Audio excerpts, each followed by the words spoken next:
कई बार हम किसी के मौन को दुर्बलता समझ बैठते हैं। हो सकता है वो व्यक्ति उत्तर ही ना देना चाहता, हो सकता है कोई और कारण हो जो हम समझ ही नहीं पा रहे, इसलिए उसे दुर्बलता समझना अनुचित है।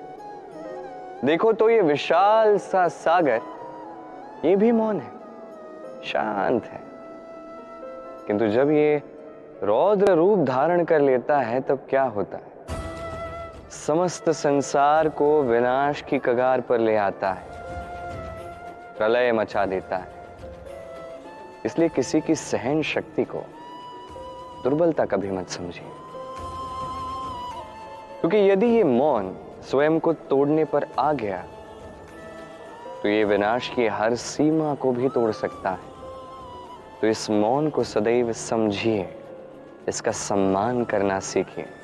हम सब के जीवन में कभी न कभी पत्थरों का योग होता ही है। ये संसार हम पर कभी न कभी पत्थर बरसाता ही है। कभी हमें बुरा समझकर, कभी हमें असफल मानकर, कभी हमें बुद्धिहीन मानकर, कारण बहुत सारे हैं, किंतु इन पत्थरों से हमें चोट खानी है या नहीं, ये हमारे हाथ में है।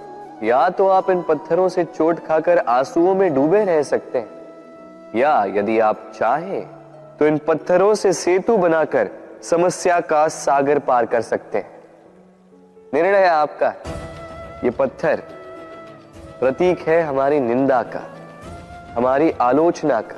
जो इस आलोचना को नकारात्मक ले गया वो केवल कष्ट ही पाएगा, और जिसने इस आलोचना को विकास का आधार बना लिया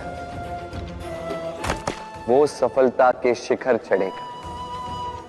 इसलिए स्मरण रखिएगा, आलोचना आपका शत्रु नहीं, आपका सबसे बड़ा मित्र है।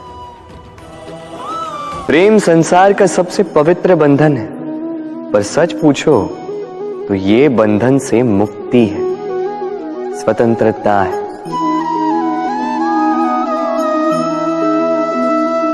नहीं समझे? समझाता हूं। यदि कोई आपका प्रेम ठुकरा दे, यदि कोई आपका प्रेम समझ ही ना पाए, तो क्या होगा? कुछ उदास हो जाएंगे, कुछ छल करके प्रेम पाना चाहेंगे, तो कुछ बलपूर्वक प्रेम पर अधिकार करना चाहेंगे। किंतु यह आवश्यक नहीं कि जिससे आप प्रेम करते हो उसे भी आपसे प्रेम, क्योंकि प्रेम कोई वस्तु नहीं है, न राज्य है, न धन जिसे आप बल से अपने वश में कर सको। प्रेम वो शक्ति है जो आपके लिए हर बंधन तोड़ सकती है, किंतु स्वयं किसी बंधन में नहीं फंसती। तो जिससे भी आप प्रेम करते हो उसे स्वतंत्र छोड़ दीजिए, क्योंकि स्वतंत्रता ही वो भाव है जो जीव को सबसे अधिक प्रिय है। प्रेम सच्चा होगा तो उसे अवश्य समझ में आए। तब तक के लिए निस्वार्थ भाव से प्रेम कीजिए, स्वार्थ हट जाएगा तो प्रेम आ ही जाएगा। दूध का यदि आप दही बना दो तो मूल्य थोड़ा बढ़ जाता है, दही का यदि माखन बना दो तो मूल्य थोड़ा और बढ़ जाता है, और माखन का यदि घी बना दो तो मूल्य और भी अधिक बढ़ जाता है। अब कारण क्या है, ऐसा क्यों होता है? कारण है परीक्षा। दूध में जब जावन मिलाया जाता है तो उसमें दही की खटास आती, दूध का अस्तित्व बदलने लगता है।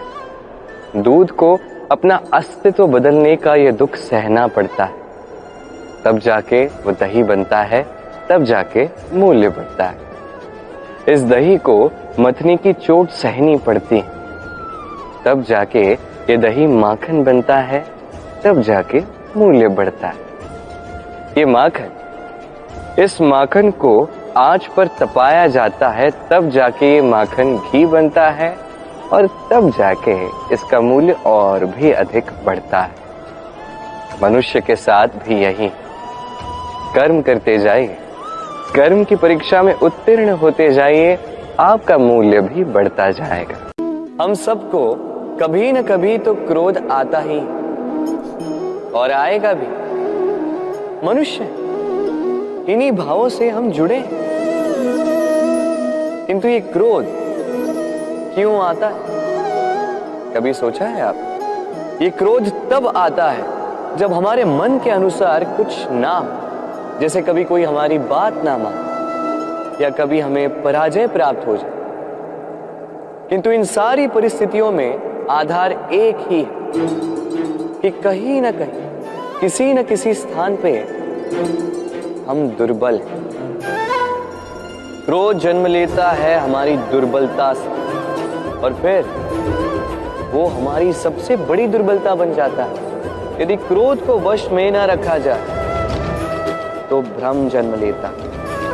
यदि भ्रम को वश में न रखा जाए तो विवेक व्याग्र होने लगता है और यदि व्याग्रता को वश में न किया जाए तो व्यक्ति का तर्क ही नष्ट हो जाता है।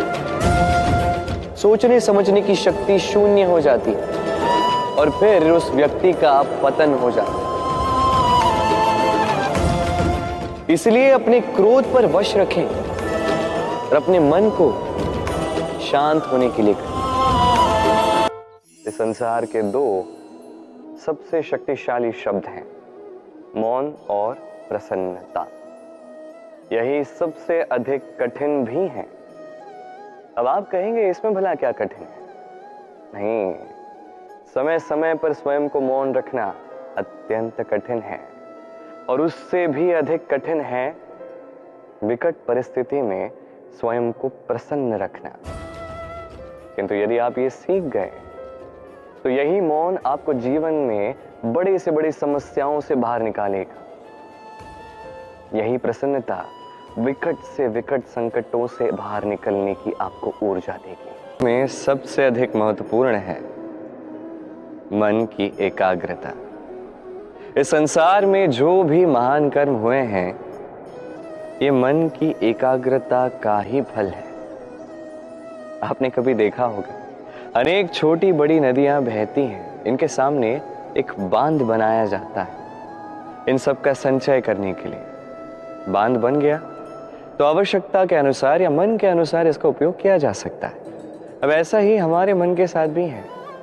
हमारे मन की एकाग्रता आज के समय में अनेक विकारों में, खेलों में, भोगों में बट चुकी है। इसे एकाग्र करना होगा, एक बांध बनाना होगा, कर्म का बांध। आपको करना केवल इतना है कि जो उचित कर्म है वही कीजिए, जो अनुचित कर्म है वो करने से स्वयं को रोकिए। बस यही कार्य आप करते जाइए, मन में एकाग्रता का बांध बन जाएगा। और एक बार ये बन गया तो अब जब चाहे, जहां चाहे, जितना चाहे एकाग्रता का उपयोग कर सकते हैं। और एक बार आप ये सीख गए तो इस संसार को बदलने वाले कार्य आप कर सकते हैं, इस समाज को सुधारने वाले कार्य आप कर सकते हैं। तो इस मन को साधिए और मेरे साथ प्रेम से कहिए, राधे राधे।